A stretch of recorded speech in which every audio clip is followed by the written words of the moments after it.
Për ty, që sa po ke hequr rrobat e punës, sa po je kthyer në shtëpi, ke veshur rrobat e shtëpisë, që ndoshta ke shumë vite që i ke, që ndoshta mund të ke ndonjë të grisur, i ke veshur në atë trup që ndoshta është lodhur, që ka buzëqeshur gjithë ditën edhe kur nuk e ka ndier, që i ka shërbyer që të gjithëve nga fillimi në fund, klientëve të puna, fëmijës, partnerit ose partneres, prindërve, njerëzve, ka buzëqeshur, ka ofruar diçka nga vetja, për atë trup, atë shpirt, atë shikim që është lodhur për ty, të dërgoj shumë dashuri.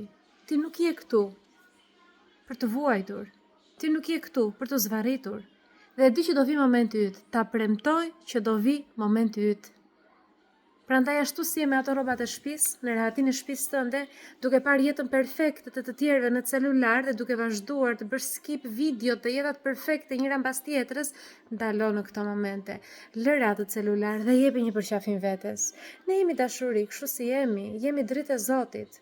Nuk jemi më pak se të tjerët, jemi mjaftueshëm për veten tonë. Jemi mjaftueshëm për krijuesin. Doja ta ndaja këtë ndjesim me ty. Nuk e di pse ndjeva që dikush mund të ketë nevojë për një përqafim virtual nëpërmjet kësaj video. Të dërgoj shumë dashuri. Shihemi në vazhdim.